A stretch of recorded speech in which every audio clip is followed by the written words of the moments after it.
This is your News Source Evening Bulletin for today, Tuesday, the 7th day of May in the year 2019. Here's what we're tracking tonight. The U.S. Embassy here in Georgetown today announced the extension of the U.S. government's financial support for the Strengthen the Criminal Justice System in Guyana project.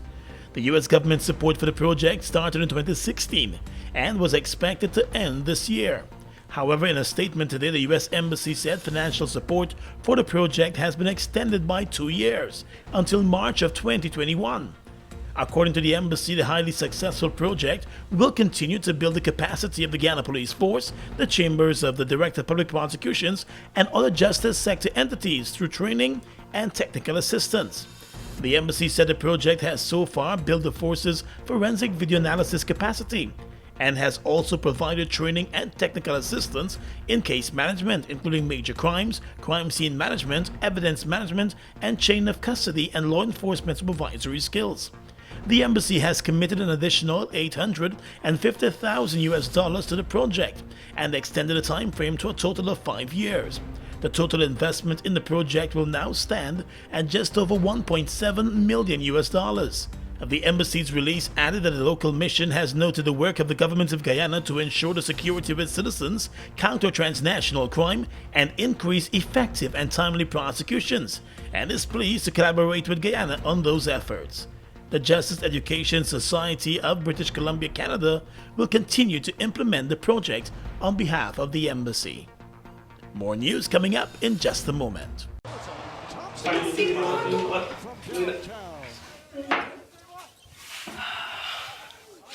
Hey, babe.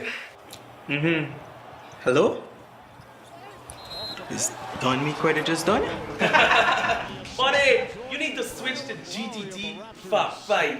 Fab 5? Activate the GTT Fab 5 plan today. For only $5,005, you get free unlimited calls to 4 of your closest family and friends, 5 gigs of data plus 250 text messages, and your Fab 5 friends can call you for free.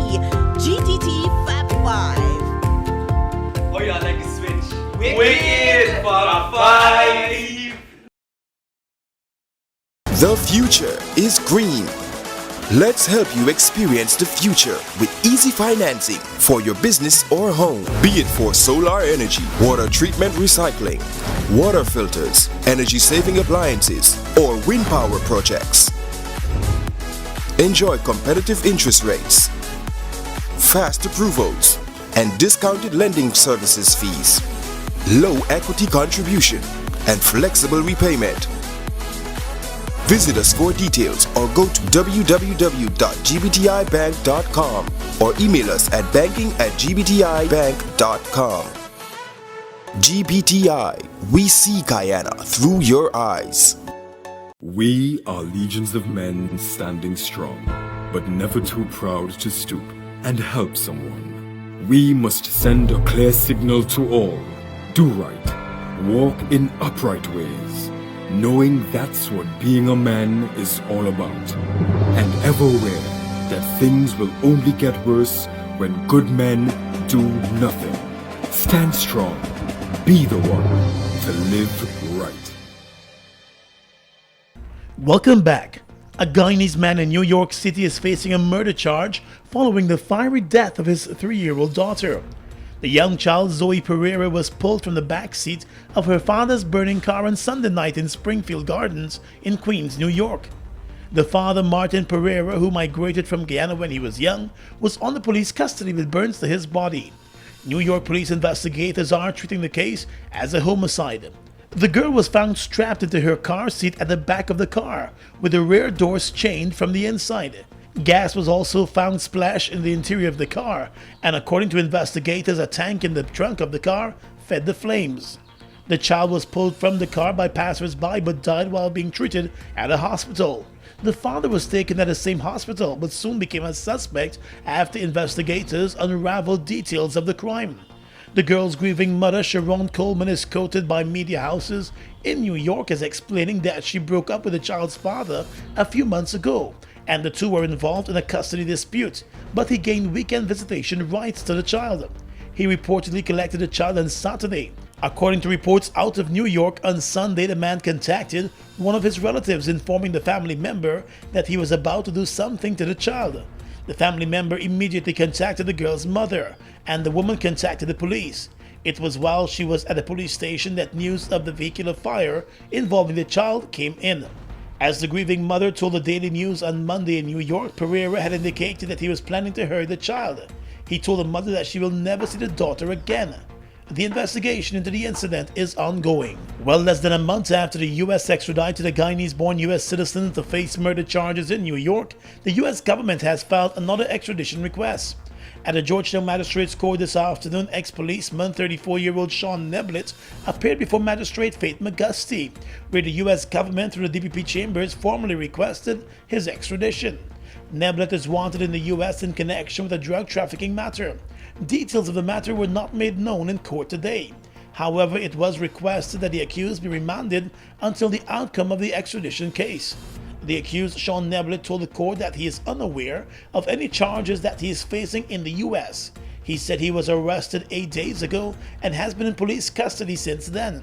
The magistrate remanded him to prison until the 6th of June, when the matter is expected to come up again. The Guyana Police Force had issued a wanted bulletin for the ex-policeman back in 2017 in connection with a drug trafficking probe at the Cheddi-Jagan International Airport. Well, father and son were today sentenced to a total of 85 years behind bars after being convicted for the 2015 murder of their neighbor. The murder was the result of an argument over a plot of land. At the High Court this morning, 54-year-old Sugdio Daramdat was sentenced to 65 years in jail for his part in the murder. The son, 25-year-old Eshwardat Daramdat, was slapped with a 20-year jail sentence. The two men showed no signs of emotions as they were led from the courthouse to begin their jail sentence. It was on the 23rd of February back in 2015 that the family's neighbor was clearing a plot of land that had been granted to him by the court. The man was approached by one of the sons and an argument started between them. It was during the argument that the father, along with two of the sons, savagely beat the man to death. All three were charged with the murder, but one of the sons died in the Cam Street prison fire while awaiting his trial. That was back in 2017. Let's tell you now that First Lady Sandra Granger is calling on more parents to demonstrate the values and virtues that they wish to see their children emulate, and she believes that will contribute to the development of a more general and cohesive society. The First Lady made the remarks yesterday while opening an event hosted by the Salvation Army Women's Ministry. Mrs. Granger expressed concern about children growing up and seeing violence around them. She said a child who grows up surrounded by violence might believe that violence is normal and acceptable. A child who grows up surrounded by violence, whether it is physical, verbal, and or psychological, will believe that violence is normal and acceptable. He or she will not assume that any adverse situation he or she will assume that any adverse situation can be solved by verbal abuse or by attacking the person who offended you with a weapon. Similarly, a child seeing adults habitually getting drunk and disorderly will believe that is normal too. A child who is taught self-respect and to respect other persons and their property will be respectful of other people's rights. The First Lady also reminded that education plays a great role in the development of children, adding that a sound education would assist children to make smarter decisions and ultimately contribute to their own development and the development of the world around them. The Salvation Army Women's Ministry has been rolling out a number of community programs geared towards the development of children. Up to news time, police investigators were still on the hunt for the driver of a minibus that was involved in a fatal accident late on Sunday night. The speeding bus reportedly toppled several times along the east bank of the Marara in the Garden of Eden area. The accident claimed the life of a 34-year-old Charlestown resident and left several other passengers injured. The dead man was identified as Michael Cozier. Some of the passengers were thrown onto the roadway as a result of the impact of the crash. Police sources said the driver reportedly escaped from the scene before police investigators arrived. He has not been seen since. The investigation is ongoing tonight. Turning now to the aviation sector, passengers who have been facing difficulties in accessing their reimbursements from Fly Jamaica Airways could contact the Competition and Consumer Affairs Commission to file official complaints. Last week, officials of Fly Jamaica met with representatives of the Consumer Affairs Commission, and an undertaking was given by the airline that refunds for passengers will be processed by the 1st of July this year. Fly Jamaica halted operations back in November last year following the crash of its 757 aircraft at the Cheddi-Jagan airport just after an emergency landing. While many passengers have been repeatedly reaching out to the company for their refunds, the company has been relatively quiet on the issue, only promising that all refunds will be made. The Consumer Affairs Commission has received 46 complaints from affected passengers. The money owed on those complaints add up to more than $8 million. The Commission said that following its discussions, Fly Jamaica has committed to work with the Commission to process the refunds. Fly Jamaica's CEO, Captain Paul Rees, expressed his regret at the situation and said he looks forward to bringing closure to the matter, stating that refunds to consumers is at the top of the company's agenda. The Consumer Affairs Commission said it remains committed to ensuring that the consumers are kept abreast of the developments as it relates to the refunds. Consumers requesting further information can contact the Competition and Consumer Affairs Commission on telephone number 219-4410. Across the region is coming up next.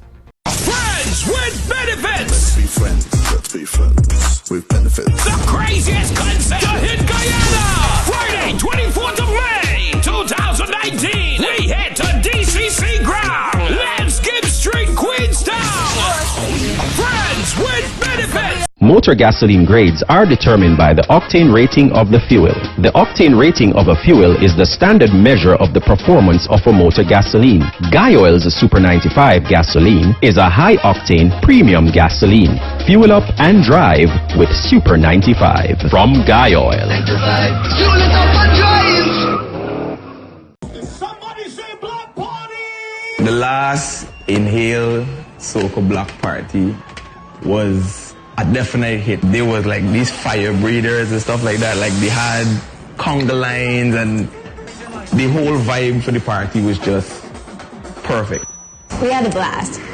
I did all of the base makeup. You know, the girls walking around with the gunny thing, spraying, spraying the shots in the mouth, needle. Don't see boys needle. Don't put the foot, getting shots in the mouth. They had some things that I've never seen before, which is these CO2 guns.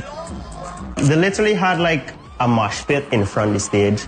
Everybody form a circle and people jumping in and dancing crazy, girls on the ground. DJs, they were really good. Where the use crew that? That most of all made us enjoy ourselves. The only advice I could give y'all is to definitely get your tickets early. I will be there soon as Drew give him a free pass. The Soca Block Party, Friday the 17th of May. Across the region right now, Barbados' Tourism Promotion Agency has declared 2019 to be a positive year for tourism despite tough challenges in Barbados. The Barbados Tourism Marketing Incorporated Chief Executive Officer William Billy Griffith revealed that officials have projected a 7% increase in booked flight seats for 2019.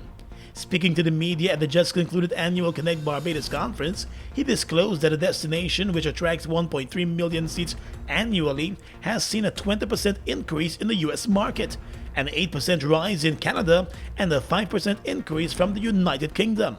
Germany is expected to produce 21,000 travelers starting on October 28, compliments of the agreement with Lufthansa Airlines. The official stated that there has been an increased interest in Barbados' tourism product, with the 14th year of Connect Barbados setting record numbers with over 90 overseas delegates and tour operators arriving from North America, Europe, the United Kingdom, South America, and the rest of the Caribbean. In Jamaica, over the past 5 years, a total of 22 women were arrested for having sexual intercourse with boys under the age of 16 years. At the same time, 129 boys under the age of 16 were the victims of sexual assault for the same period. The Jamaica Observer newspaper reported today that the data was drawn from the Jamaica Constabulary Force. It found that between 2013 and 2018, a total of 53 females were arrested for sexual assault, of which 33 were arrested for the offense of sexual intercourse with a victim under the age of 16. Also, up to March of this year, one female has been arrested for having sexual intercourse with a male under the age of 16 years. Under Article 34 of the United Nations Convention on the Rights of the Child, which Jamaica signed and ratified, governments should protect children from all forms of sexual exploitation and abuse. And finally tonight, international news. The European Union and leading member states have sharply criticized the decision in Turkey to rerun Istanbul's mayoral elections after a shock opposition win. An EU spokesman called on Turkey's electoral body to explain the controversial decision without delay. Germany's foreign minister called the rerun incomprehensible. The move was also criticized by the French government. The ruling Justice and Development Party of President Recep Erdogan last month lost the mayorship of Turkey's biggest city by a narrow margin, but the president refused to accept defeat. His party claimed that there were irregularities that invalidated the vote. The decision to hold a new poll on the 23rd of June sparked protests across Istanbul yesterday. And that's your News Source Evening Bulletin for tonight. Gordon Mosley reporting.